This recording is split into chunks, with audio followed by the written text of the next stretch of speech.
자, 그러면 오늘 수업을 좀 시작을 해볼 건데, 선생님이 저번에도 이야기했듯이 오늘은 현대 문학사를 쫙 한번 훑어볼 거예요. 어디까지 훑어볼 거냐면, 개화기부터 그리고 1940년대까지 첫 번째 챕터로서 현대 문학사를 쫙 한번 훑어볼 건데, 선생님이 이제 왜 굳이 현대 문학사를 이렇게 시간을 내어서 두 파트로 나눠서 지금 설명을 하느냐 하는 거면, 첫 번째로 우리가 문학사의 흐름, 즉 다시 말하면 이렇게 해서 이런 문학이 나오고 저래서 저런 상황 속에서 이런 문학이 나오고 이런 흐름들을 좀 이해를 하고 있으면 작가가 나오고 작품이 나와서 문제화 되더라도 너네가 훨씬 더 이해하기가 쉽고 받아들이기가 쉬워요.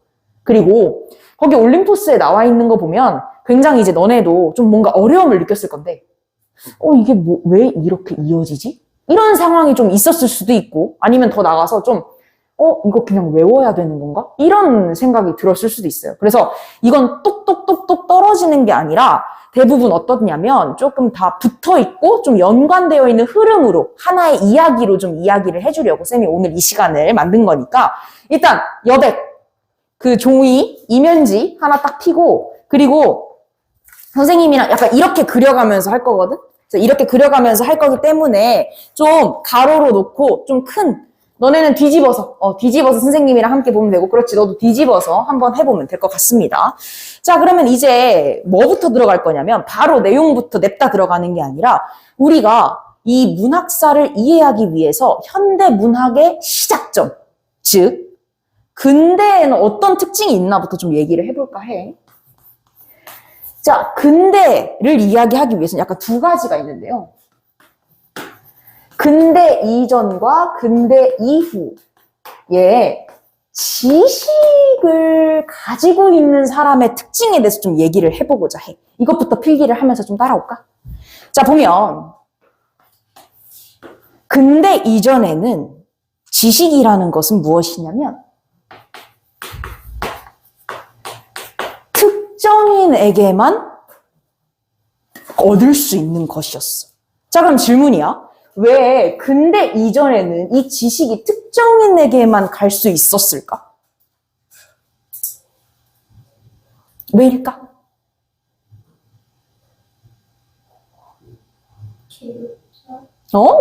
특정인, 즉 특정 계급이죠. 근데 더 나가서 조금 보면 이 사회는 언문불일치 사회였습니다. 자, 그럼 질문이에요. 언문불일치다 라는 뜻이 무엇이냐면 쓰는 말, 그 다음에 말과 글이 일치하지 않았던 사회라고 볼 수 있어요. 자, 이런 말 많이 들어봤을 거야. 우리 아시아, 동아시아는 각자 일본어도 있고 한국어도 있고 그렇죠. 근데 당시 근대 이전이라고 하면 중세시대 말하는 거거든? 조선시대 초까지만 해도 우리가 글은 뭘로 썼죠?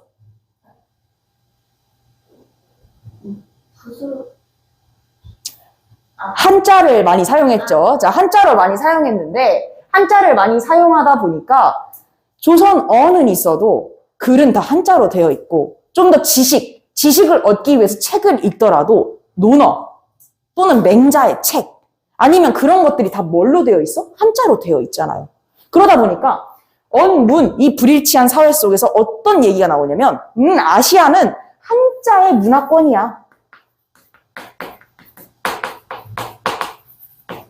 유럽도 마찬가지야. 유럽도 라틴어 문화권이야. 이렇게 통틀어서 말을 해버렸어. 그러다 보니까 여기 각각의 나라의 프랑스, 독일 이렇게 다 있더라도 라틴어를 쓰는 사람들의 문화권, 한자를 쓰는 사람들의 문화권 이렇게 얘기를 하다 보니까 더 자연스럽게 어떤 일이 발발하냐면 국가의 독립성이 떨어지게 되는 효과까지도 나타나게 됐어. 이 배경 잘 알고 있어야 됩니다. 자, 그러다가 근대 이후가 됐는데 근대 이후에는 무슨 변화가 일어났냐면 언문일치 사회가 시작되게 된 거야. 자, 그렇다면 업문이 일치되었다? 즉 쓰는 말과 내가 정말 기록하는 그 글 두 개가 일치되는 사회가 되기 시작했다는 거야. 그러다 보면 프랑스 사람들은 불어를 사용하고 그걸로 쓰고 그걸로 지식을 얻을 수 있는데 우리도 마찬가지. 한글로 쓰고 말하고 지식을 얻을 수 있는 그게 된 거야. 이게 됐습니까? 그러다 보니까 자연스럽게 어떻게 되겠어? 국가의 독립성이 어떻게 되겠어? 올라가겠지? 그러면서 각각의 국가의 자주성을 가지게 된 거야. 각각의 나라의 언어들로 각각의 지식을 가지게 되고 뭐하게 되고. 그러다 보니까 옛날에는 이 한자 또는 라틴어를 알았던 계급만이 이 지식을 얻게 되었다면 이제 근데 이후부터는 이 지식의 범위가 어떻게 되었겠니 얘들아? 좁아졌겠니? 넓어졌겠니? 넓어졌죠. 그러다 보니까 모두에게 기회가 가게 된 겁니다. 이해됐어요? 그래서 이런 상황 속에서 그럼 우리의 문학은 어떤 변화를 겪었고 이런 배경 속에서 이제부터 우리의 현대 문학사는 어떻게 시작이 될 것인지 그런 것들을 고민하면서 한번 나아가 보는 게 이번 시간의 포인트예요. 괜찮습니까? 이해는 됐어요? 자, 그러면 다음으로 한번 넘어가 봅시다. 이런 상황 속에서 이제 조금 더 나아가 보면 우리는 선생님과 함께 연표를 쫙 한번 그려볼 거예요. 가봅시다. 자, 여기까지 그렸다 손 치봅시다. 일단 처음에는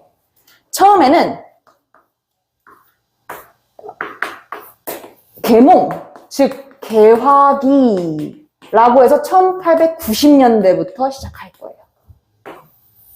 자, 이때 무슨 일이 있었냐면 이때 이제 앞으로 보면 무슨 일이 있었냐면 시대가 막 변하기 시작했어. 어떠냐면 근대가 딱 도래하자마자 중세시대에는 신중심 사회였단 말이죠. 즉 그래서 교황, 뭐 이런 신부 이런 사람들이 주도적으로 권력을 잡고 신이 뭐든지 답인 것처럼 이렇게 이야기하는 사회였어요. 근데 그 사회가 끝나고 신 없어. 신 말고 데카르트가 말하죠. 나는 생각한다. 고로 존재한다. 즉 나라는 개인을 생각하게 된 거예요. 그러니까 신에 따른 국가 이런 거 말고 개인을 생각해 보게 됐어요. 근대로 도래하면서. 그래서 근대는 우리가 흔히 뭐라고도 부르냐면 이성 중심 사회라고도 부르기도 해. 나 개인이 있는 이유는 믿을 수 있는 건 신이 아니라 이성이다. 개인이 생각하고 있다는 그 자체. 동물과 구별되는 이성. 그거에 대한 이야기들을 쭉 하기 시작해. 괜찮습니까? 자, 그래서 우리는 깨우쳐야 되는 거야. 계몽. 그러면서 열려야 되는 거죠. 여기까지 이해는 됐습니까? 그래서 이 시기에는 교육이 정말 많이 중요해져. 왜냐면 잠자던 이성을 깨워야 되니까. 이해됐습니까? 자, 그런 막 세계의 흐름이 막 변화되고 있는 상황 속에 우리나라 상황을 한번 봐봅시다. 1980년대에 원래 흥선대원군이 척합의를 딱 세워놓고 나는 외세, 즉 다른 나라와 교류하지 않을 거야. 우리나라는 문을 닫을 거야 하면서 딱 척합의 세워가지고 문을 닫아놨죠. 그쵸? 그러나 운요 사건을 플러스로 해가지고 우리나라도 개화를 하게 됩니다. 즉 서양 문물이 수르르르르르르르르 들어오게 돼요. 그런 상황 속에서 지식인층들은 어떤 생각을 했냐면 우리도 공부하고 깨우쳐야 하고 우리도 알아야겠다. 이런 생각들을 하게 된 거예요. 그래서 이때 당시에 이게 나타나게 됩니다. 국어 국문운동. 더 나아가서 이 사이에 1894년 갑오 경장이 일어남으로써 어떤 상황이 발생하냐면 교육기관이 설립되고요. 교육제도가 확립돼요. 그러다 보니까 이제는 어떤 상황이 된 거야? 근대적으로 교육할 수 있는 그런 배경이 마련된 거예요. 이제는 배울 수 있고 가르칠 수 있는 이런 배경이 딱 마련되기 시작했던 때라고 보면 되겠습니다. 괜찮습니까? 그래서 보면 여기서 한번 생각을 해보면 원래 선생님이 저번 시간에 문학사 때 얘기를 한번 했는데 어떤 얘기를 했냐면 우리의 문학의 시작은 설화로부터 시작됐다고 얘기했어요. 혀 설자의 말씀 화자로서 혀에서 혀, 즉 말에서 말로 전해져는 그런 느낌이 강했어. 근데 이때부터는 이런 과정 속에 설화성에서 점차 시각성을 가지게 됩니다. 기록으로서, 글로서 이렇게 우리한테 시각적으로 다가오기 시작한다고 보면 될 것 같아요. 자, 그러면서 동시에 이때 당시 이렇게 이런 일들이 막 벌어지면서 쭉 시간이 흐르면서 독립신문, 신문도 창간되고 잡지도 만들어지고 뭐 하다 보니까 옛날에는 그런 것들이 만들어지기 이전에는 자, 생각해 봅시다. 정보의 단위가 마을 단위였을까요? 전국 단위였을까요? 신문, 잡지 이런 거 없었을 때. 옛날에 정보의 범위가 야 누구랑 결혼한대 이런 정보가 있다고 쳐봐요. 그럼 이 정보가 마을 단위일까요? 전국 단위일까요? 옛날에는 마을 단위였어요. 그러나 독립신문, 즉 신문, 독립신문뿐만 아니라 신문, 잡지 이런 것들이 발행을 하게 되면서 같은 정보를 가지고 전 국민이 알게 되었어요. 자, 그렇다면 그 많은 사람들이 한 번에 한 정보를 알 수 있는 그 신문과 잡지를 채우는 사람은 누굴까요? 글을 쓸 줄 아는 사람, 더 나아가 자신의 생각, 그거를 글로 나타낼 줄 아는 사람이어야겠지. 당시에 문인, 즉 작가, 글쓴이 이런 사람들이었대요. 그렇지 않습니까? 그러다 보니까 옛날에는 그런 작가로서 직업을 가질 수는 없었어.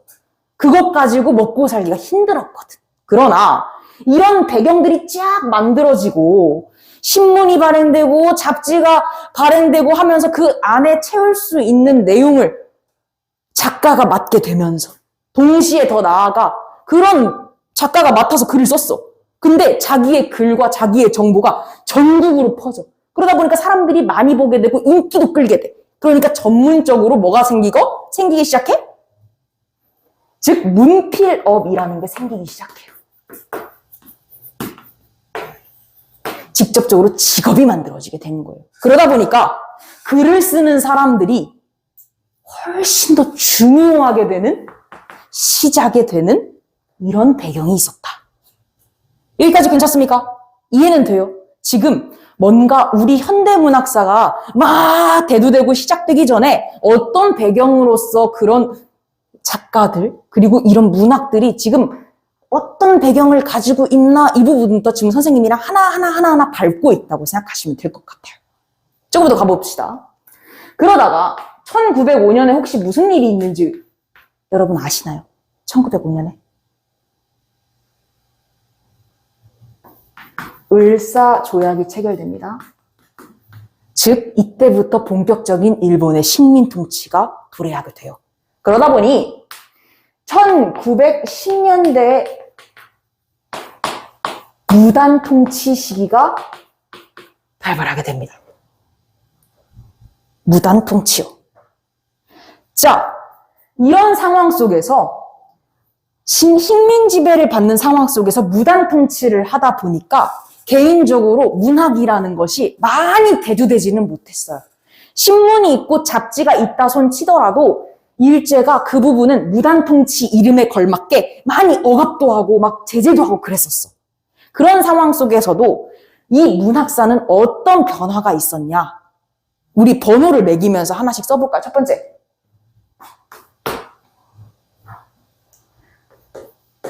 고소설의 신성성이 약화되었다. 여러분, 옛날에 홍길동전 이런 거, 박시전 이런 거 보면 막 도술로 막 날아다니거든요. 구름 타고 막 날아다녀. 아니면 막 신화, 당군왕검 신화, 주몽신화 이런 거 보면은 아래서 태어나고 막 그러잖아요.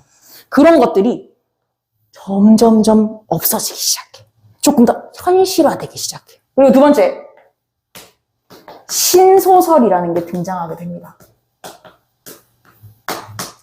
신소설이라는 게 등장했다. 이 말은 무엇이냐? 조금은 더 효, 충 이런 것들을 강조하진 않고 어떤 느낌이냐면 오로지 풍속성을 높이고 재미만을 위한 막 그런 소설들이 막 나타나기 시작해. 교훈 막 이런 것보다는 재미와 풍속성을 좀 더 높이는 그런 작품들이 등장하기 시작해. 그러다 보니까 고소설에 있긴 있는데 신소설이라는 것이 좀 더 등장함으로써 사람들한테 막 인기를 끌었다. 이런 것들이 어디서 인기를 끌 수 있었을까? 억압되긴 했지만 그래도 신문이나 잡지 이런 것들을 통해서 인기를 끌 수 있었다. 이렇게 보면 훨씬 더 치월할 것 같아요. 그렇지 않습니까? 그래서 결론적으로 보면 또는 세 번째, 이때부터는 외국 문학도 들어오기 시작해요. 번역을 할 수 있게 되었거든요. 그래서 외국 문학도 우리가 우리 문학만 이제 보는 게 아니라 외국 문학도 같이 보면서 이런 문학사로서 조금은 특이함이 1910년대부터 쫙 생기기 시작했다. 괜찮습니까? 자, 이런 상황 속에서 1919년에 무슨 일이 벌어지는지 혹시 아시나요? 다음 주죠, 다음 주. 3.1운동이 발발하게 돼요. 발발이라는 말보다는 3.1운동이 이제 일어나게 됩니다. 대한독립 만세! 하면서 많은 사람들이 거리로 뛰쳐나오는 그런 만세운동이 일어나게 돼요. 그리고 나서 1920년대는 이른바 문화 통치의 시대가 도래하게 됩니다. 즉, 억압했던 걸 조금은 풀어주고 문화적인 생활을 할 수 있게끔 하는 그런 통치의 시대가 나오게 된 거죠. 그러다 보니까 1920년대는 1910년대보다 조금은 더 자유로워졌어. 그러다 보니까 문학사에서도 조금은 변화가 일어난다라고 보면 될 것 같아요. 어떤 변화가 일어나냐면 첫 번째, 일단 이때부터 점점 1910년대 후반부터 집단보다는 개인에 대한 이야기가 나오고 있었는데 이 개인에 대한 이야기가 감정적인 호소에서 점점 사실적인 내용으로 바뀌게 돼요. 문학의 내용이 처음에 감정적인 부분부터 들어갔다가 이 1920년대 오면서 점점 시간이 흐르면서 문학의 내용이 사실적인 내용으로, 사실성을 부여하는 내용으로 점점 더 짙어지게 돼요. 여기까지 괜찮습니까? 자, 그럼 조금 더 가보자. 조금 더 나가봅시다. 그러다가 1929년에 무슨 일이 발발하냐면 미국에 대공황이 나타납니다. 즉, 경제가 폭삭 큰일 나버렸어. 미국 빵 터지고 그의 유럽 빵빵빵빵 터지고 경제가 한 번에 정말 하루아침에 많은 경제들이 위태해졌어. 이때 당시에 보면 1929년 대공황을 극복하기 위해서 어떤 일들을 벌였냐면 이제 이건 말로 해줄게요. 미국에서는 루즈벨트 대통령이 뉴딜 정책이라고 해가지고 댐을 세우고 막 국가적인 차원에서 열심히 노력하면서 직업을 만들어주고 일할 수 있게 도와주고 이러면서 조금 어떻게 보면 이 대공황을 극복해보자 해. 그리고 프랑스나 영국에서는 블록 정책이라고 해가지고 이제 식민지를 조금 더 이렇게 하려고 하는 부분이고 그때 당시에 독일에서 어떤 일이 있었지? 누가 나왔을까? 우리가 좀 아는 사람이긴 해. 히틀러가 등장합니다. 그래서 히틀러가 그 상황 속에서 경제 위기 속에서 그걸 극복하고자 이제 히틀러도 나름대로 군사도 동원해가지고 이런 일도 해보고 국가적 차원에서 저런 일도 해보고 도로도 깔고 이런 일들을 했지만 결론적으로 전쟁을 하게 되면서 2차 세계대전이 발발하게 돼요. 이런 깊은 이야기들은 역사 시간에 좀 더 재밌게 역사 선생님과 함께 공부해보고 우리의 목적은 문학사 시간이기 때문에 이런 배경이 있긴 있구나 라고 생각하면서 나아가면 될 것 같습니다. 그렇습니까? 자, 어쨌든 이런 상황 속에서 1930년이 갔는데 쌤이 뭐라 그랬어? 2차 세계대전이 발발했다고 했지. 그러다 보니까 거기에 같이 발을 딱 껴가지고 함께 전쟁을 했던 나라가 어디였어? 우리를 식민 지배했던 나라, 일본이었습니다. 그러다 보니까 일본도 전쟁을 막 하게 해. 그렇게 막 진짜 혼란스러운 상황 속에서 우리나라의 문학은 어떤 길을 갔을까? 이거 한번 꼭 기억해줘요.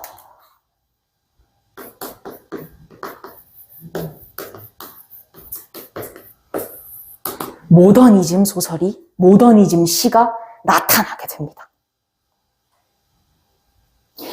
모더니즘 시와 소설이라는 게 대표적으로 시인으로는 이상 시인이 있는데요. 이상 시인은 시를 보면 한글의 문법적 특징을 다 파괴하거나 아니면 우리가 흔히 시라고 봤을 때 시의 특징과 형식들이 있을 거 아니야? 그런 것들을 되게 파괴해버려. 또한 소설가 구보시의 일일이라는 이런 문학 작품이 있는데요. 그 소설은 어떤 느낌이냐면 선생님이 저번 시간에 소설을 설명할 때 인물, 사건, 배경이 소설에선 정말 중요해요, 여러분 하면서 사건에서는 이게 꼭 등장해야 돼요 하면서 갈등 이야기를 했던 거 기억날 거예요. 갈등을 중심으로 해가지고 소설은 5가지 단계. 발단, 전개, 위기, 절정, 결말. 이 순으로 이렇게 간다 그랬어. 그치? 그거는 현대에서도 지켜지고 있는 부분이긴 해요. 그러나 모더니즘 소설 중에 하나였던 소설가 구보시의 일일은 그게 없어. 의식의 흐름 기법을 사용합니다. 뭐냐면 길을 가다가 이게 보여. 그럼 여기에 대해서 생각하고. 길을 가다가 여기 보여. 그럼 여기에 대해서 생각하고. 길을 가다가 이게 보여. 그러면 여기에 대해서 생각하고. 이러면서 의식의 흐름대로 소설이 진행돼요. 즉, 소설의 기본 틀을 깨버리는 거죠. 이런 식으로 뭔가 새로운 도전이나 그런 것들을 하는 걸 우리는 이제부터 모더니즘 문학이 탄생했다라고 생각하면 될 것 같습니다. 여기까지 이해는 됐나요? 그와 마찬가지로 이제 1930년대는 또 어떤 일이 있었냐면 1920년대에 이게 결성되게 되거든요. 카프 문학이라는 게 결성되게 돼요. 카프는 개념적, 이념적 투쟁이라는 대표적인 뜻을 가지고 모인 사람들이야. 자, 여기서 들어보자. 투쟁이라는 말이 어떤 말이야? 얘들아. 뭔가 싸우겠다, 맞서겠다 이런 말이지. 그걸 문학적으로 푼 단체가 1920년대 말쯤에 이렇게 만들어지거든요. 그러면 1920년대 아무리 문화 통치를 한다 손 쳐도 일본 입장에서는 이것이 어떻게 될까요? 좋을까요? 투쟁하자. 이념적, 계급적 투쟁하자! 막 이러면서 그런 문학들을 만들어내는데 해체되게 됩니다. 왜냐하면 이런 모더니즘이 막 나타나게 되고 이런 1940년대 이쪽에 여기서 보면 이때부터는 친일파를 양성하기 시작하거든요. 더 나아가 이 카프 문학을 했던 그 문학가들을 데리고 와서 일부러 서약서를 쓰게 한다던가 너는 이걸 안 하겠다고 생각해. 안 하겠다고 해. 아니면 여기서 이쪽으로 넘어가겠다고 해. 막 이러면서 이들을 되게 좋았어. 그러다 보니까 이런 1920년대 후반에 있었던 카프 문학사도 이쪽에 와서는 점점 해체의 길로 가고 더 나아가 1930년대는 이런 세계 2차 전쟁의 그런 어려움과 그런 약간 정신없는 그런 상황 속에서 모더니즘이라는 문학이 나타나게 되고 더 나아가 이것뿐만 아니라 쌤이 뭐라 그랬어? 이때는 1919년, 1910년대 이런 데는 집단보다 개인의 이야기 그리고 더 나아가 저 앞에서는 뭐라 그랬어? 점점 더 설화성이 없어지고 이때도 보면 신성성이 사라지고 이런 부분들을 봐서 여기서는 리얼리즘이라고 하는 문학도 나타나게 돼요. 모더니즘은 1930년대 어떤 형식의 틀을 깨버리고 새로운 도전을 하는 문학을 통칭하고 생각하면 되고 리얼리즘을 그에 반해 이 사회를 사실적으로 드러내도록 사실적으로 이야기하도록 쭉 문학적으로 나타낸 거예요. 여기까지 이해는 됐습니까? 그리고 나서 1930년대 말이 되면 일본이 확실히 더 전쟁의 막바지가 되고 막 절정이 이르다 보니까 사람들, 우리나라 사람들 징병징용해가고 그러면서 각각의 집에 있는 은그릇, 쇠그릇 다 가가지고 녹여서 무기 만들고 이런 막 심각한 상황들이 벌어지기 시작해. 그러다 보니까 1940년대에는 어떤 문학이 등장하느냐? 여러분 많이 들어보셨죠? 윤동주, 이육사, 즉 대표적인 저항 시인이 드러나기 시작합니다. 이 사회에 대해서 저항하고자 하는 목적이 뚜렷한 저항 문학, 그 중에서도 저항 시라고 한다면 이육사와 윤동주를 떠오를 수 있을 만큼 1940년대 쪽에서는 그런 이 사회에 대해서 저항하고자 나타나는 문학들이 등장하기 시작하는 거죠. 이해는 됐나요? 자, 그럼 우리 정리 한번 싹 해봅시다. 자, 생각을 한번 해보면 우리는 지금 근대 이전과 근대 이후에 지식이라는 것들이 언문 불일치 사회였을 때, 언문 일치 사회였을 때 어떻게 배부되는가부터 배경을 살펴봤어. 그리고 우리나라 입장으로 돌아와서 1890년대 개화기 때부터 쭉 1940년대까지 지금 와 봤는데 1980년대부터는 국어국문운동과 더불어 갑오경장 더 그런 막 여러 가지 상황 속에 교육기관과 교육제도가 마련됨으로써 이제 우리는 교육을 받을 수 있고 더 나아가 지식을 얻을 수 있는 그 부분이 마련된 거야. 바탕이. 그러면서 동시에 신문도 만들어지고 잡지도 만들어지고 그러면서 정보의 단위가 마을 단위에서 국가 단위로 쫙 펼쳐지게 돼. 그러면 그 잡지나 그 신문을 채우려면 안에 글 쓰는 사람이 필요했고 글 쓰는 사람은 자기의 생각을 나타낼 수 있는 지식인이었어. 그러다 보니까 그 글 쓰는 사람들이 인기를 얻기 시작했고 그 글 쓰는 사람들의 생각을 모두가 다 우와 하면서 한번 생각해보게 되었어. 그래서 결론적으로 이때부터 문필업이라는 직업이 등장하기 시작했고 그 사람들은 계속적으로 어떻게 했어요? 글을 쓰면서 사회를 이끌어 나가고 있었어. 그런 상황 속에 이제 1905년에 을사조약을 맺으면서 확실한 식민통치가 시작됐고 그 가운데 1910년대에서는 우리나라 문학이 어떻게 되었어? 예전과는 조금 다르게 이런 부분에 영향을 쭉 받아서 신성성은 좀 사라지고 사실성이 높아지고 더 나아가 신소설이라는 조금은 재미와 풍속만을 조금 이렇게 원하고자 하는 것들이 대두되게 되고 더 나아가 이제는 외국 문학도 읽을 수 있는 상황이 되긴 했어. 오히려 우리나라 잡지, 우리나라 신문이 조금 억압되는 시기다 보니까 외국 문학이 좀 더 많이 들어왔던 것도 사실이야. 여기까지 이해는 됐나요? 그러다가 1919년에 한일운동으로서 우리나라가 더 이상 이 정도는 안 되겠어 하면서 이런 저항의 모습을 딱 보여주자 1920년대부터 일본은 문화 통치를 하기 시작합니다. 그러면서 동시에 친일파를 양성하기 시작해요. 이걸 문학적으로 풀어보면 어떻게 해야 되는 거야? 예전에는 억압만 했던 걸 조금 잡지도 이제 조금 쓰게 해주고 신문도 좀 배포하게 해주고 이렇게 된다고. 그러다 보니까 문학 쪽에서도 여러 문학들이 등장을 하게 되고 여기 있었던 문학도 쭉 오게 되고 그런 상황 속에서 개인을 노래하던 그런 문학들도 감정적인 부분에서 조금은 사실적인 부분으로 묘사하기 시작했다. 이해됐습니까? 그러면서 동시에 1920년대는 뭐가 있었다? 계급적, 이념적 투쟁이라는 목적을 가지고 모인 카프 문학이 있었다. 그런 상황 가운데 1929년에 대공황이 발발하고 많은 사람들이 힘들고 지치고 그럴 때 해결책이라고 여러 가지 행동을 하다가 독일과 일본이 세계 2차 대전을 빵! 발발시켰고 그렇게 어지러운 상황 속에 1930년이 들어갔을 때 그런 어지러운 상황과 조금 연관이 있는 것 같아요. 모든 형태, 모든 형식, 모든 틀을 딱 깨부수는 모더니즘이 등장하게 되었다. 오케이? 이해됐나요? 그리고 동시에 그와 반대로 아니 모든 형식, 모든 틀 깨는 게 지금 중요한 게 아니라 이 사실을 쓰는 게 더 중요해. 이 사실을 문학으로 한번 녹여내보자 하면서 리얼리즘이라는 것도 나타나게 됩니다. 그렇습니까?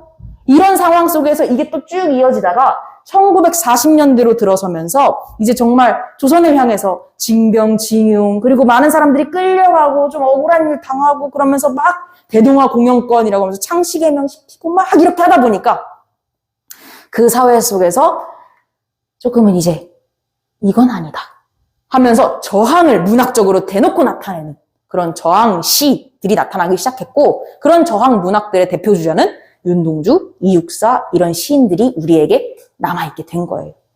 이해는 됐나요? 그래서 오늘은 이제 여기 1940년대인 여기까지 한번 문학사를 정리해 볼 겁니다. 본 겁니다. 예. 그래서 선생님이 지금 이 흐름을 쭉 설명하면서 여기선 이게 등장하고 여기선 이게 등장하고 여기선 이게 등장하고 여기선 이게 등장하면서 이런 흐름을 타고 와서 이 문학사는 이렇게 된다?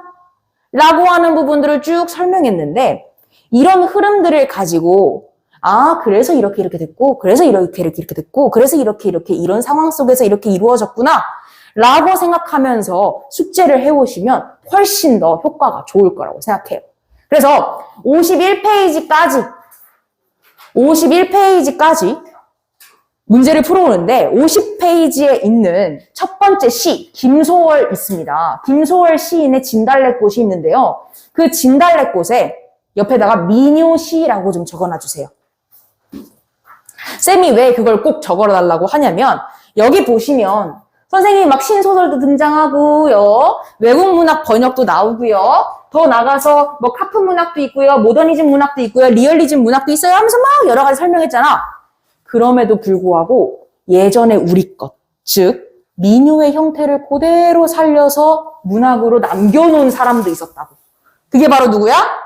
김소월 시인이었다. 그래서 김소월 시인의 진달래꽃은 민요시의 대표적으로 우리가 꼭 알아두고 가야 할 시이기 때문에 옆에다가 적어두라고 한 거고, 숙제는 51페이지까지 문제 풀고 채점까지 해오시면은 그 다음 시간에는 1945년 8월 15일 광복 이후부터 1980년대까지 쭉 다시 한번 이렇게 연표로 쭉 정리하면서, 그때는 좀 더 재미있는, 우리가 좀 흔히 듣지 못할 것 같은 그런 이야기들로 주로 올 거예요. 그래서 문학사 부분에 집중을 해가지고 뭔가 이야기를 해볼 테니까 숙제 잘 해오시고, 그리고 예습으로 한 번 더 해당하는 부분 연표로 좀 정리해 오시고 그렇게 하시면 될 것 같습니다. 알겠죠, 여러분? 네, 그렇게 해서 일단 좀 쉬고 그리고 나서 굿비 진행하도록 하죠. 알겠어요? 자, 그러면 2교시 시작하도록 하겠습니다. 2교시 시작할 텐데 굿비 책 꺼내시고, 자, 지금부터 굿비 시작하도록 하겠습니다. 우리 숙제가 어디부터 어디까지였지, 얘들아?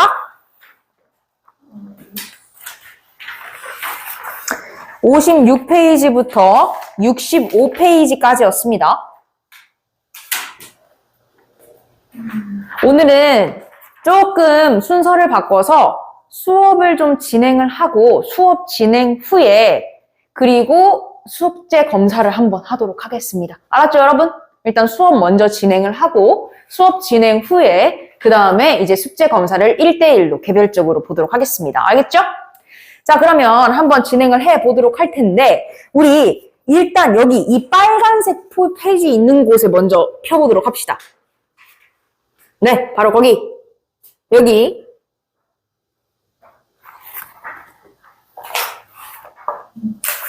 페이지로 치면 54페이지 정도가 되겠네.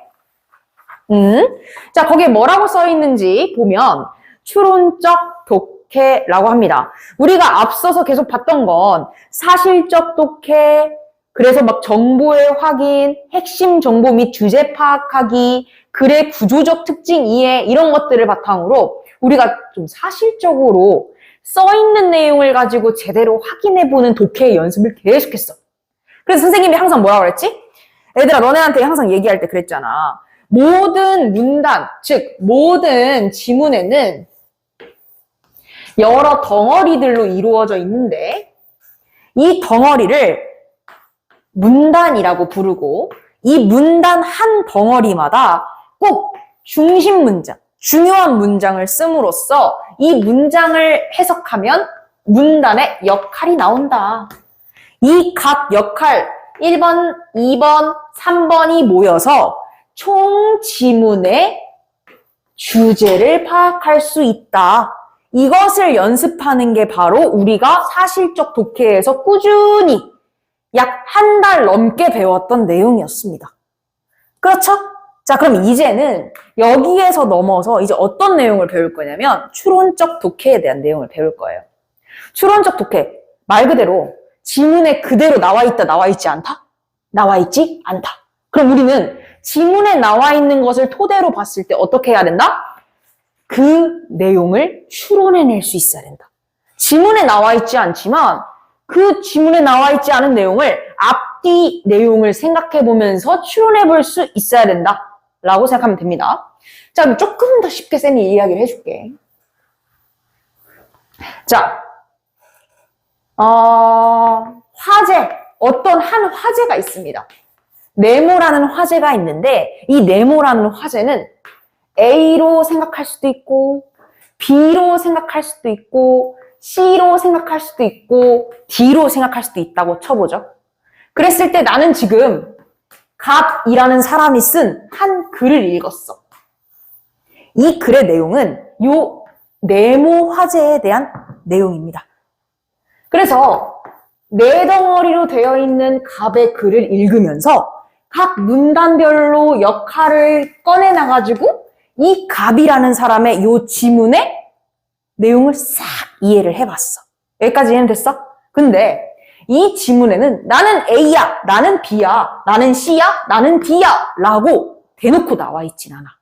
근데 이 네모 역할 속에 쭉 이어보면 이건 C에 관한 내용이야. 여기까지 이해는 됐습니까? 그랬을 때 그러면 문제에서 나옵니다. 갑은 이 네모 화제에 대해서 어떤 입장을 취하고 있는지 선택하시오. 그렇다면 우리는 선택을 어디로 가야 돼? A로 가야 돼? B로 가야 돼? C로 가야 돼? D로 가야 돼? C로 가야 되는 게 맞는 거지. 이해됐나요? 대놓고 나는 C야 라고 말하진 않지만 우리가 그 문단의 역할을 각각 뽑아면서 이걸 읽어봄으로써 갑은 지금 C에 대해서 관심이 있네. 이 네모 화제를 C로 보고 있네. 이걸 추론해내는 거죠. 그래서 이 추론해낸 내용을 그대로 여기다 대입을 해보는 거. 이게 바로 우리가 이 챕터에서 해볼 연습이에요. 여기까지 이해는 됐습니까? 그래서 추론적 독해라는 건 말 그대로 다 이야기해주지 않아. 전부 이야기해주지 않아. 그렇지만 그 이야기해주지는 않지만 그 앞뒤 문맥 그리고 문단의 각 역할들을 파악으로 봤을 때 내용을 추론해낼 수 있도록 그렇게 짜여져 있다. 그 독해를 우리는 해볼 것이다. 여기까지 이해는 됐나요? 자, 그걸 바탕으로 옆에 있는 유닛 1, 유닛 2, 유닛 3 여기를 볼 건데 유닛 1에는 생략된 정보의 추론이라고 되어 있습니다. 유닛 2에는 필자의 관점 추리라고 되어 있고요. 유닛 3에는 구체적 사례의 적용이라고 되어 있어요. 이 모든 세 개에다가 다 별표 치고 일단 넘어가 볼까요? 진짜 중요합니다. 진짜 중요해요. 그 중에서도 생략된 정보 추론과 필자의 관점 추론은 선생님이랑 오늘 한번 해보면서 조금 어떤 틀이구나 생각을 해볼 수 있겠지만 구체적 사례의 적용, 여기 한번 집중해서 쌤 설명 한번 들어봅시다.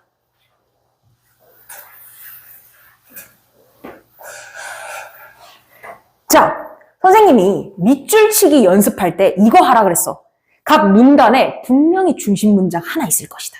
그 중심 문장이 판단하는 근거는 여러 문장들이 있는데 그 문장들을 한 문장 하나가 쭉 다 끌어안고 있는 내용을 가진 문장이 있을 것이다. 그게 그 문단의 중심 문장이다. 그리고 그 중심 문장을 찾아내면 그 문단의 역할을 찾아낼 수 있다. 그랬습니다. 그러면서 동시에 예시는 어떻게 하라고 했는지 기억나나요, 혹시?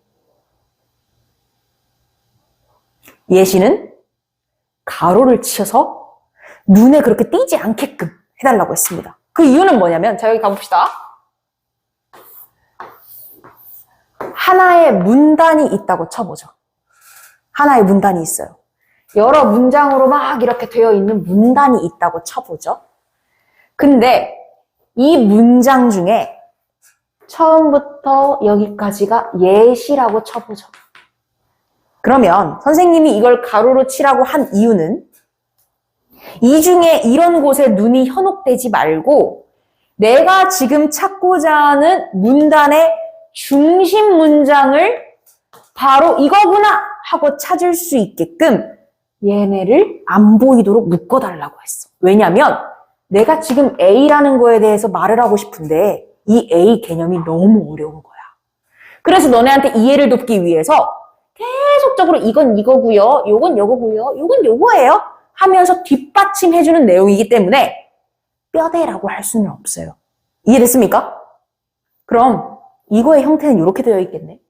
내가 지금 이해해야 할 A, 뼈대, 거기에 예시가 붙음으로써 약간 이렇게 구름처럼 뭔가 거품이 있는 상황인데요. 여기서 우리는 이것만 빼내야 하는 게 여기서 해야 할 역할인 거죠. 여기가 이해됐습니까? 여기까지? 그럼 이제 문제는 어떻게 나오냐면 이걸 줘. 문제는 이와 관련해서 어떤 걸 주냐면 똑같은 구름 예시를 줍니다. 모호해. 거품인 것 같아. 근데 너네가 글을 잘 읽어서 이 뼈대를 찾아냈다면 여기다가 그대로 적용을 해서 이 뼈대를 딱 갖다 대는 순간 정답을 찾을 수 있게. 그래서 이게 바로 사례 적용 문제로서 나오는 겁니다. 이해는 됐습니까? 결론적으로 유닛 3의 구체적 사례 적용에서는 너네가 문단에서 중심 문장, 글쓴이가 원하는 의도를 잘 찾아냈으면 여기다가 그거 쏙 대입해봐. 대입해서 이 사례가 해결되도록 해봐. 이게 목적입니다. 이해는 됐어요? 여기까지도 꺼내야 되고 이 꺼내놓은 걸 여기다가 대입까지 시켜야 되는 문제예요. 그러다 보니까 앞에 유닛 1, 유닛 2가 잘 되어야 유닛 3, 즉 응용하는 파트로서 추론적 독해를 해 나갈 수 있는 거죠. 어떻게 이해는 됐습니까? 자, 그러면 여기까지 설명을 일단 대충 맞추고 그 다음 장 넘겨보죠. 쌤이 숙제를 낼 때 분명히 56페이지부터 65페이지까지 문제 푸는 것도 문제 푸는 거지만 꼭 읽어와 달라고 얘기를 했습니다. 왜냐하면 앞에서 우리가 사실적 독해 부분을 하면서 어느 정도 비문학이라는 건 이런 식으로 독해를 해야 돼 라고 하면서 계속 가르쳐줬죠. 그러나 추론적 독해는 앞에 선생님이 설명했던 내용과 같이 조금 다른 면이 있어. 심지어 없는 부분을 내가 생각해내야 돼. 그러다 보니까 이론적으로 조금 뒷받침이 필요해. 그래서 선생님이 읽어와 달라고 얘기를 했는데 읽어온 친구들은 아무래도 조금 이해의 속도가 좀 더 빠를 거예요. 자, 그렇다면 선생님이랑은 57페이지에 위에 네모칸 가이드라고 써있는 그 핑크색으로 볼 수도 있고 빨간색으로 볼 수도 있고 어떻게 보면 약간 다홍색으로도 볼 수 있는 그 네모칸을 한번 보도록 합시다. 여기 점점점으로 되어 있는 걸 1, 2, 3이라고 붙여주세요. 순서를 좀 붙여주세요. 1, 2, 3. 자, 그럼 그거의 바탕으로 한번 읽어보도록 할 텐데 가봅시다. 생략된 정보나 이어질 내용을 추론하는 방법. 1번. 생략된 정보나 이어질 내용의 앞뒤 내용을 충분히 이해하고 문맥 및 논리적 관계를 파악한다. 자, 여기 밑줄 한번 쳐볼까요? 문맥 및 논리적 관계를 파악한다. 이게 아까 선생님이 말했던 각 문단의 역할 찾기입니다. 그쵸? 전체적 역할 찾기. 자, 그러면 두 번째. 문단의 요지, 문단 간의 관계, 지시어와 접속어 등의 연결어에 주목한다. 자, 문단의 요지, 즉 쌤이 맨날 강조하는 거. 문단에서의 중심 문장. 더 나아가 그 문단의 역할. 문단 간의 관계, 그 문단의 역할들을 각각 모아놓으면 아, 얘는 이런 관계고 쟤는 저런 관계구나. 또 나아가 지시어와 접속어 등 연결어에 동그라미 한번 쳐볼까? 연결어라는 거. 쌤이 밑줄 긋기 너네한테 좀 요구할 때 이것도 했었던 거 혹시 기억날 거예요. 뭐냐면 이렇듯 또는 다시 말하면 그리고 즉 결론적으로 따라서 이런 것들 나오면 그 뒤에 무조건 밑줄 치라 그랬어. 왜냐면 이런 뜻이거든. 앞에서 내가 어떤 말을 했는데 그걸 내가 모두 싹 정리해 줄게 라고 하는 그런 뜻이기 때문에 선생님이 이런 연결지시어가 나오면 그 뒤에는 되게 밑줄을 쳐줘라. 그래서 그 밑줄 쳤을 때 그게 중심 문장일 확률이 높다라고 했었어요. 그게 지금 2번에 나와 있다고 생각하시면 됩니다. 자, 그러면 우리는 사실적 독해를 하면서 1, 2번은 연습 진짜 많이 했어, 솔직히. 그럼 이제 우리가 추론적 독해를 하면서 1, 2번을 버리는 게 아니라 1, 2번은 기본적으로 계속 가지고 있으면서 몇 번을 추가해야 되는 거죠? 추론적 독해에서는? 네, 3번입니다. 오케이? 대답하면서 쌤 따라와 줘야 돼요. 알았죠? 대답을 해줘야 돼요. 그래야 더욱더 이해가 쉽습니다. 1, 2번은 그대로 우리가 지금까지 해왔던 것이기 때문에 그냥 해오면 돼. 다만 추론적 독해를 하기 위해서는 이 3번의 내용을 해줘야 됩니다. 3번 읽어볼까요? 전체 글의 흐름, 중심 화제에 대한 글쓴이의 태도 등을 고려하여 생략된 정보나 이어질 내용을 추론한다. 자, 여기 밑줄 생략된 정보나 이어질 내용을 추론한다. 괜찮습니까? 자, 그래서 결론적으로는 앞에 1, 2번을 통해서 내가 알게 된 것들을 바탕으로 질문이 물어보고자 하는 바에 대해서 추론해서 정답을 고르면 됩니다. 이해는 됐나요? 자, 이제 이런 것들을 바탕으로 이제 추론의 방식에 대해서 좀 얘기를 해볼 건데, 얘들아, 연역 추론, 귀납 추론, 유비 추론이 있는데, 대표적으로 연역, 귀납, 유비에 대해서 좀 설명을 해봅시다. 이런 추론 방법의 특징을 알아두면 나중에도 쓸 때가 있으니까 쌤이랑 한번 이해해보려 노력을 해보죠. 자, 일단 연역 추론 옆에다가는 이렇게 써주세요. 필연성 그리고 100%라고 써주시고 귀납 추론 옆에다가는 개연성이라고 해주시고 80에서 90%라고 써주세요. 자, 이게 무슨 말이냐? 연역 추론을 하려면 필연적으로 그게 도출돼야 돼. 무조건 도출돼야 돼. 예시 한번 봐볼까요? 전제가 있습니다. 모든 인간은 죽는데요. 이거는 법칙이야, 원칙이야. 그렇게 돼야만 해. 여기까지 됐습니까? 자, 그러면 소크라테스가 인간이에요. 그럼 소크라테스는 어떻게 될까요? 네. 소크라테스는 죽는다라는 100%의 필연적. 이거는 없을 수가 없어. 안 될 수가 없어. 맞잖아? 그렇게 100% 필연적으로 반드시 돼야 되는 걸 우리는 연역이라고 합니다. 되셨습니까? 귀납은 옆에다가 적어놔줄래? 또 경험적이라고 적어놔줘. 자, 우리 학원으로 예시를 들면 학원에 만약에 우리가 지금 저녁반이니까 저녁반은 지금 7번의 수업을 했는데 7번 모두 지각한 사람이 없었다. 그러므로 이 7번의 경험을 통해서 저녁반은 지각을 하지 않는다라고 도출해내는 거예요.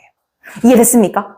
여기서는 반드시 그렇게 돼야 되고 이 귀납에서는 경험적인 사실들을 쫙 모아가지고 7번의 수업 중에서 단 한 번도 지각이 없었어. 그러니까 결론적으로 저녁반은 지각을 하지 않을 거라는 추론을 해내는 거죠. 여기까지 이해했습니까? 괜찮아요? 이 두 개의 특징을 좀 잘 알아두시면 나중에 독해할 때 도움이 될 것입니다. 자, 다음으로는 유비추론이 있는데 유비추론이라는 것은 말 그대로 유사성을 가지고 이야기하는 부분이라 쌤이랑 그 정의만 한번 읽어보고 넘어가도록 하겠습니다. 자, 유비추론의 정의 한번 읽어보고 넘어가죠. 주어진 대상들이 여러 면에서 비슷하다는 것을 근거로 여기 밑줄 비슷하다는 것을 근거로 여기도까지 밑줄 다른 속성도 유사할 것이라고 생각하는 추론이다. 즉, 야 이것도 비슷하니까 저것도 비슷하지 않을까? 쌤이랑 했던 그 지문 중에 혹시 기억날지 모르겠는데 베링이라는 사람이 식물에 대해서 연구를 했는데 10가지 필수 영양소 중에 무조건 하나라도 부족하면 자라지 않는다는 연구 결과가 있었어. 그래서 그런 과학적 사실을 바탕으로 이거 사회에서도 비슷한 상황이 있는데? 라고 하면서 어떻게 적용했죠? 사회에서도 국내 총생산을 가지고 얘기를 하면서 이 중에서 국내 총생산을 이루는 한 가지라도 부족해버리면 잘 돌아가지 않아요. 증가하지 않아요. 하면서 사회적인 모습 속에서 비슷한 점을 찾아가지고 서로 이야기하는 부분들이 있었어요. 그런 것처럼 유비추론은 이런 하나의 비슷한 속성을 가지고 다른 것도 비슷하겠지? 라고 하면서 이렇게 쭉 적용하는 걸 유비추론이라고 한다. 라고 넘어가면 될 것 같습니다. 알겠습니까? 오케이? 자, 그럼 본격적으로 우리는 오늘 어떤 지문을 해설할 거냐면 64페이지 펼쳐주세요. 64페이지 펼쳐서 그 부분은 너네가 문제 풀면서도 조금 어잉? 했던 부분들이 있었을 거야. 오늘 부분에서도 좀 꽤나 중요한 부분들 나오니까 집중해서 수업 들어주시면 감사하겠습니다. 자, 이제부터 선생님이랑 약속해. 다음 시간에 숙제를 해올 때까지 추론 파트에서는 문제부터 보고 들어갑니다. 즉, 내가 지금 뭘 추론해야 되지? 이것부터 확인하고 지문으로 들어가는 연습을 해볼 거예요. 자, 그럼 쌤이랑 가봅시다. 64페이지에 문제를 보면 어떻게 돼 있어? 기억의 이유로 가장 적절한 것. 좀 더 가볼게. 우리 문제 풀 때 선생님이랑 또 하나 약속합시다. 적절한 거에는 동그라미 쳐보고 옳지 않은 거 찾으라고 하면 세모 표시해보는 걸로 연습 시작하죠. 자, 64페이지에 기억의 이유로 가장 적절한 거 나왔으니까 적절한에 동그라미 치면서 나가봅시다. 혹시나 문제를 풀다가 이게 시간 압박이 들어가거나 많은 문제를 동시에 풀어야 될 때는 실수를 할 수가 있어. 옳은 거 찾으라고 했는데 막 틀린 거 찾고 그럴 수 있어. 그걸 대비하기 위해서 연습을 지금부터 미리미리 해두는 거예요. 영상으로 보는 친구들도 그런 연습 같이 해보도록 합시다. 자, 그러면 기억의 이유로 가장 적절한 거를 지금 물어보고 싶대. 그럼 나는 기억의 이유를 추론해내야 되는 거네? 여기까지 됐습니까? 자, 그러면 지금 이 지문은 4덩어리로 이루어져 있어. 즉, 4개의 문단으로 이루어져 있는데요. 기억은 몇 문단에 있습니까? 이 문단에 있죠. 이 문단에 있는 기억 옆에 별표 딱 쳐놓고 옆에다 적어놓으세요. 이유 찾기. 이 문단 기억 옆에다가 이유 찾기라고 딱 적어놔주세요. 그럼 나는 지금부터 뭐 해야 돼? 지금 내가 추론해야 될 건 기억의 이유야. 그럼 우리가 원래 했던 대로 1문단부터 들어가서 그 문단별로의 중심 문장 찾고 그 중심 문장 속에서 이 문단은 이런 역할을 하겠구나. 저런 역할을 하겠구나. 라고 딱 포인트 잡으면서 내려가 돼. 이 문단 딱 들어가면서 무슨 생각해야 돼? 이 문단의 기억은 이유가 뭘까? 그걸 찾아냈다면 바로 문제를 풀 수 있을까요? 없을까요? 있겠죠. 이해는 됐습니까? 자, 그럼 그걸 바탕으로 이제 1문단부터 Let's get it 해보도록 하죠. 자, 1문단부터 들어가 보도록 합시다. 가봅시다. 현대사회의 빠른 변화 속도는 경제에도 큰 영향을 미치고 있다. 즉, 높아진 다양성, 늘어난 인구수, 새로운 미디어와 첨단 기술 등에 의해 유발되는 사회 변화의 가속이 경제에서 인플레이션을 유발하고 있는 것이다. 자, 그러면서 질문이야. 여기서 가장 중심 문장이 뭘까? 이 문단에서.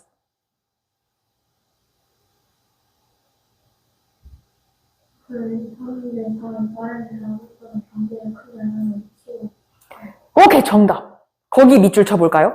현대사회의 빠른 변화 속도는 경제에도 큰 영향을 미치고 있다. 이거랑 대등하게 똑같은 말이지만 좀 전문 용어가 사용된 문장이 있어요. 거기도 밑줄 한번 쳐볼까? 사회 변화의 가속이 마지막 문장이에요. 경제에서 인플레이션을 유발하고 있는 것이다. 두 문장의 내용이 똑같아. 오케이? 그래서 여기서는 이 둘 중에 하나만 밑줄을 쳐서도 정답이에요. 괜찮습니까? 자, 그러면 여기서 좀 전문적 용어로 나왔으니까 여기 이 화자, 즉 글쓴이가 말하고자 하는 화제가 뭐예요? 어떤 부분에서 이야기하고자 싶어? 뭘 이야기하고자 하죠? 여러분?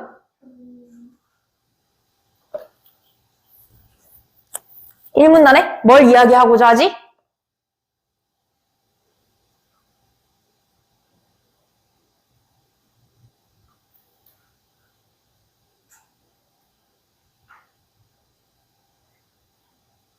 많이 피곤한가 보네. 1문단에 쌤이랑 같이 밑줄 쳤잖아요. 맨 마지막 문장에 있는 거 뭘 이야기하고자 합니까? 네, 인플레이션을 이야기하고자 합니다. 대답 안 하시면 쌤님 수업 안 끝냅니다. 쌤 대답 안 하면 쌤 수업 안 끝낼 거예요. 영상 보는 사람들도 지금 쌤이랑 이렇게 하고 있을 때 대답 속으로 안 하고 있으면 선생님 계속 복습시킬 거예요. 오케이?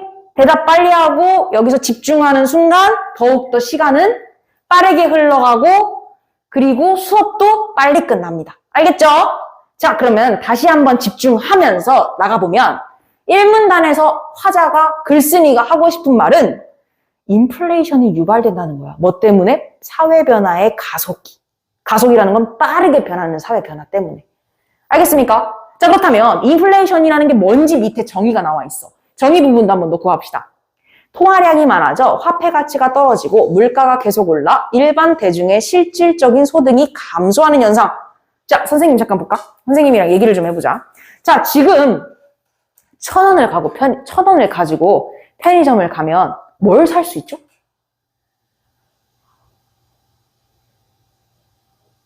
그렇게 살 수 있는 게 많을까? 1,000원 가지고. 없죠? 이제 이게 선생님이 나이 차이가 많이 난다 뭐 이렇게 생각하지 말고 선생님 말을 좀 들어봐. 선생님 옛날에 중학교 때 1,000원을 가지고 편의점을 가잖아? 지금 이렇게 있는 삼각김밥이 600원이었어.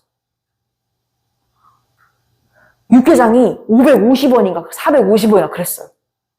육개장 라면 알죠? 자, 쌤이 이 얘기를 왜 꺼내냐면 하나에 1,000원이라는 돈은 지폐가 변했어 안 변했어?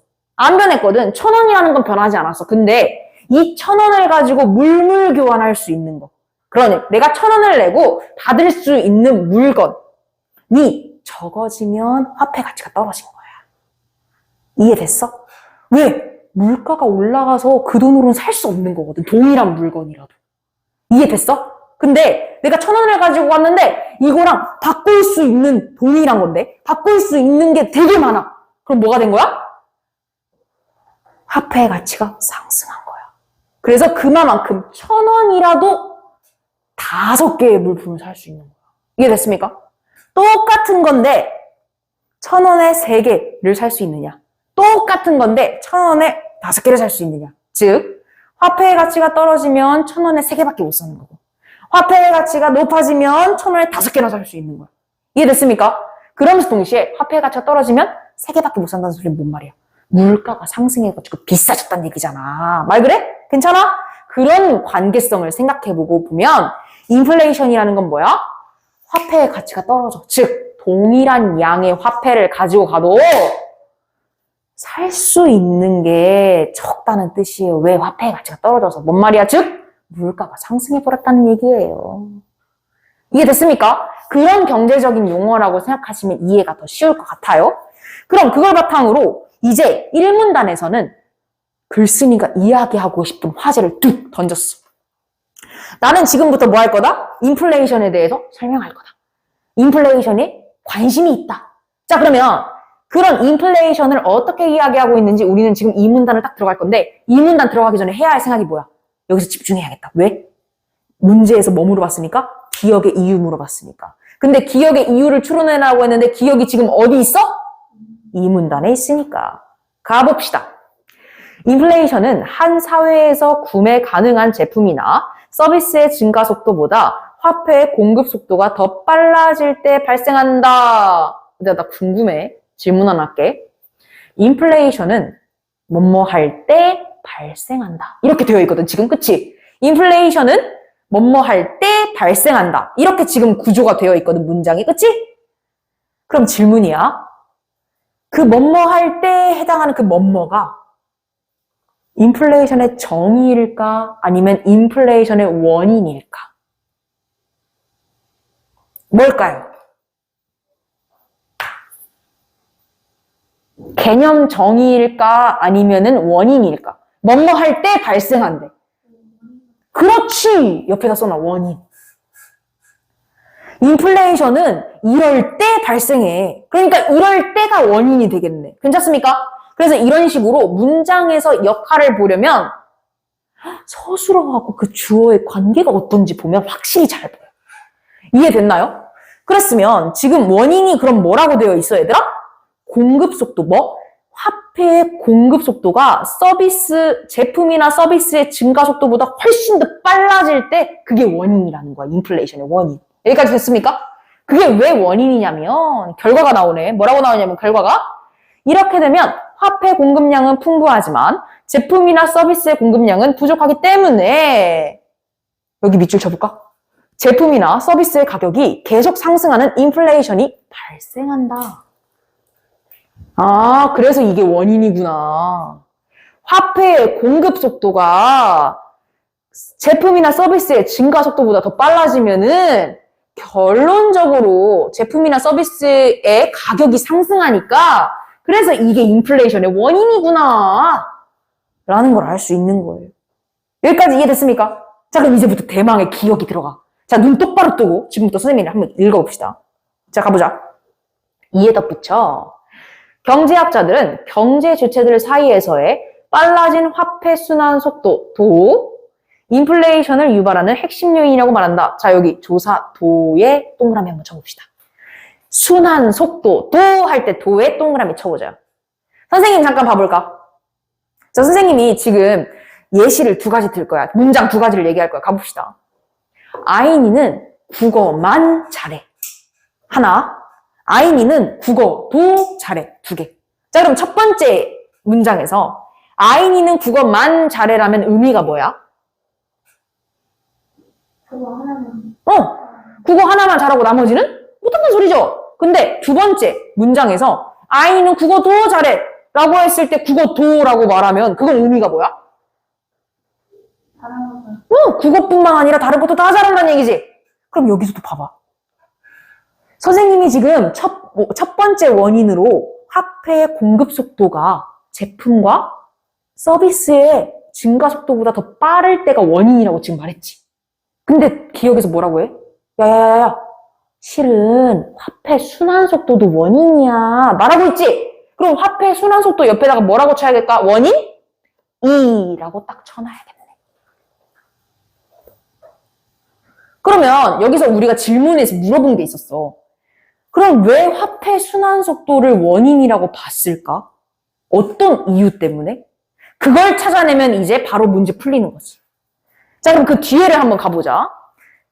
즉, 각 경기 주체들 사이에서 화폐가 더 빠르게 순환된다는 것은 경기 주체들이 더 많은 돈을 지출한다는 것을 의미하고, 여기 밑줄 해볼까? 그렇게 되면 제품이나 서비스의 가격이 높아진다는 것이다. 어머, 얘들아, 어떻게 된 거야, 지금? 원인 1이라고 했던 화폐의 공급 속도가 제품과 서비스의 증가 속도보다 높을 때 어떤 결과가 발생한다 했지, 얘들아? 결과가?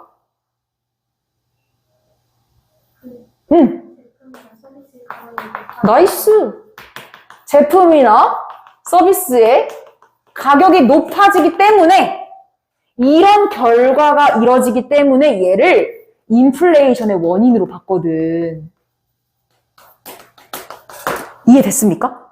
근데 지금 원인 2라고 나온 요 친구 있지? 뭐? 화폐 순환 속도.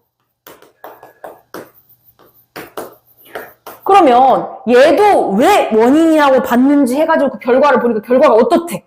화폐 순환 속도가 빨라지면 어떻게 된대? 결과가. 어떻게 된대? 무슨 가격이 높아져? 나이스!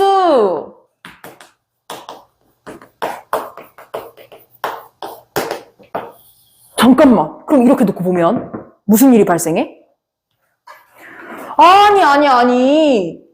인플레이션의 원인 1이라고 했던 내용과 효과가 똑같아, 안 똑같아? 결과가 똑같아, 안 똑같아? 똑같지? 선생님 말 이해됐어? 여기 화폐의 순환속도라고 기억이 지금 밑줄 쳐져 있고 이 순환속도까지도 원인이라고 말하고 있어, 기억에서. 우리는 지금 뭘 찾아야 돼? 이렇게 말한 이유를 찾아야 돼. 그래서 뒤를 읽어보니까 얘도 순환속도가 높아지면 제품과 서비스의 가격이 높아지는 결과, 즉 효과가 나타난대. 그건 무슨 효과였어? 원인 1의 효과였거든. 그럼 이게 똑같으니까 얘도 원인으로 본다는 얘기지. 쌤 말 이해됐습니까? 그걸 그대로 문제로 가가지고 정답 찾아보세요. 그 말이 그대로 박혀있는 거를 정답으로 찾아보세요.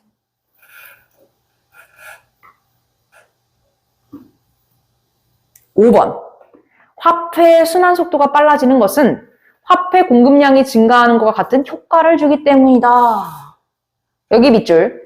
화폐 공급량이 증가하는 것과 같은 효과를 주기 때문이다. 여기 봐봐. 똑같아, 안 똑같아? 화폐 공급 속도가 빨라질 때랑 똑같아, 안 똑같아? 똑같으니까 얘도 원인으로 보는 거지. 추론 어떻게 하는지 알겠어? 내가 지금 풀어야 할 문제가 원하는 추론이 뭔지 확인하고 그 확인하는 것에 있어서 앞뒤 문장을 생각해보면서 정리했을 때 그 내용이 나타나는 겁니다. 이해는 됐습니까? 자, 그럼 여기까지 문제 딱 해결했어. 그러면 3, 4문단 조금 가볍게 쌤이랑 한번 가봅시다. 알겠죠? 가볼게요. 3문단. 고성능 컴퓨터와 이를 활용한 통신 시스템, 전 세계적으로 영향력이 커진 다국적 기업과 은행들 같은 요인으로 인해 전 세계의 화폐 순환 속도는 계속해서 증가해왔다. 여기 밑줄. 화폐 순환 속도는 계속해서 증가해왔다. 하면서 옆에다 써주세요. 옆에다 써주세요. 현상.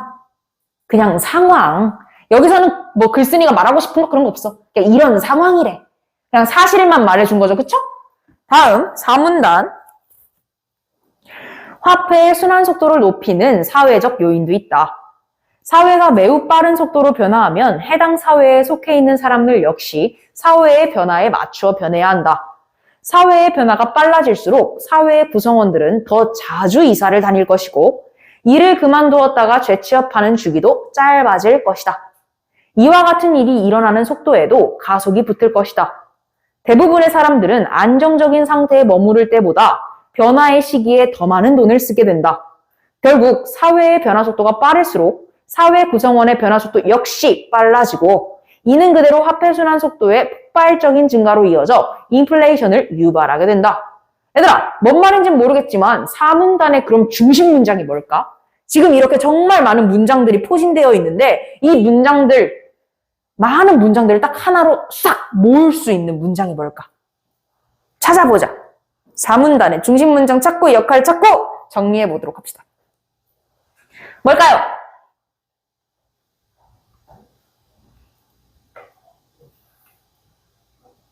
영상 보는 친구들도 한번 찾아보세요. 뭘까요?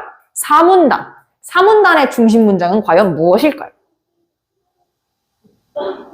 쌤이 숙제하면서 꼭 각 문단에 적어도 하나씩 밑줄 쳐오라고 했습니다.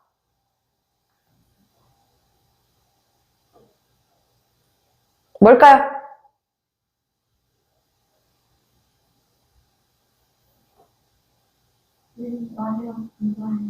맨 마지막 문장? No. 좀만 더 생각해보세요. 뭘까요? 맨 마지막 문장일 수도 있지만 그것마저 포진해버리는 하나의 문장이 있어요.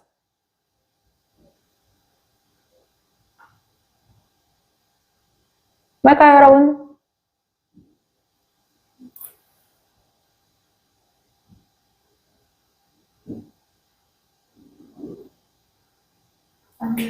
네.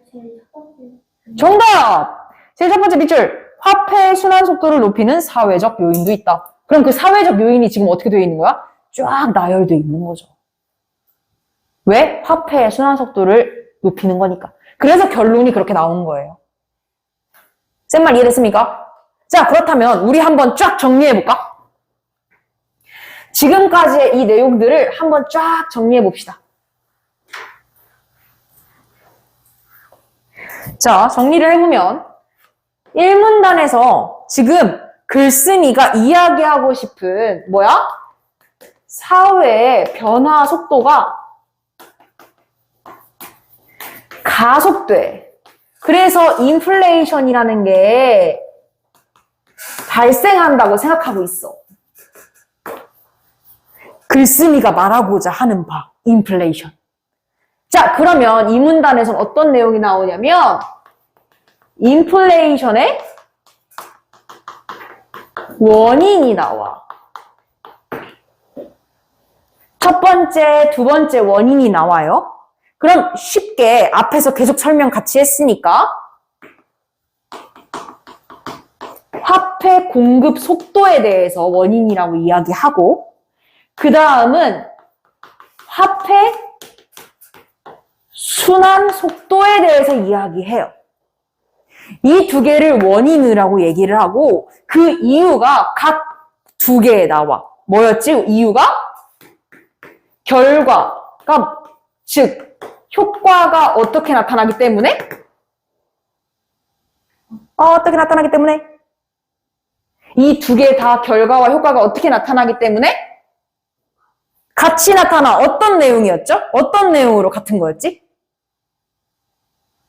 제품이나 서비스의 가격이 그렇지. 제품이나 서비스의 가격이 올라가는 것과 같은 결과와 효과가 나타나. 그러다 보니까 어때? 그러면 더 나아가서 1, 2번 중에 이 원인에 대해서 얘는 지금 이런 상황이야 라는 거 설명해주고 4문단 가서 이 원인에 대해서 근데 얘는 사회적 요인도 있다.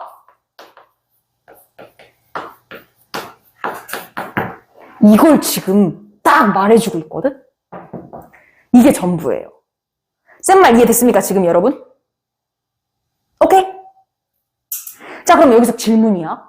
글쓴이는 원인 중에서도 1에 관심이 있어? 2에 관심이 있어? 1에 관심이 있는 것 같아? 너네가 1이 더 좋아 보인다고 1이라고 선택하지 말고 지금 여기까지 문단 정리를 딱 해봤을 때 원인 뭐가 계속 반복되는지를 봐봐. 원인 뭐가 계속 반복되고 있어.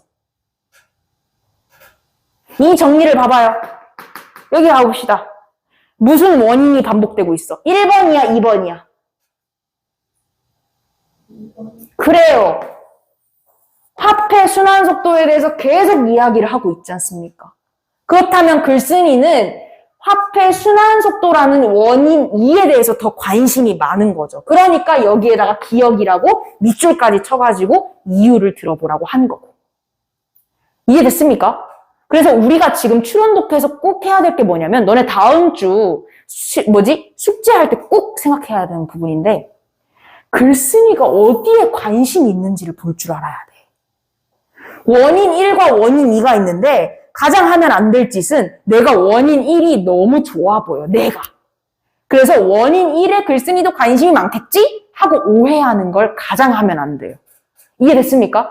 다음 주에 문제 풀 때, 숙제할 때 꼭 그 부분이 나올 텐데 그래서 그 부분을 객관적으로 이렇게 선생님과 함께 문단 역할 나눠가지고 그 역할 뽑아내가지고 각각 정리하는 거 그걸 계속 유념하면서 풀면서 이게 반복되네?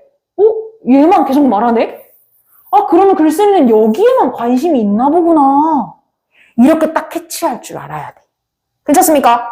객관적으로 독해하는 방법, 더 나아가 그게 바로 추론 독해라는 것까지 한번 정리하고 나아가도록 하겠습니다. 자, 여기까지 질문 있는 사람? 괜찮아요? 오늘은 네. 주제를 못하는데. 주제는 사회 변화의 속도의 가속에 따른 인플레이션의 원인이라고 쓰면 너무나 좋겠죠? 그쵸? 선생님이 뭐라고 했지? 각 문단에 역할을 뽑으면 그 역할을 쭉 모으면 주제가 나온다.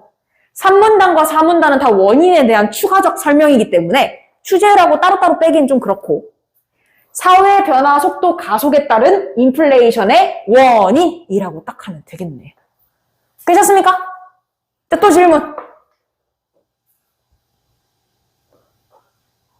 없다면 여기까지 수업 진행하고 그리고 각자 해온 숙제 확인해보고 이 수업 마무리 짓도록 하죠.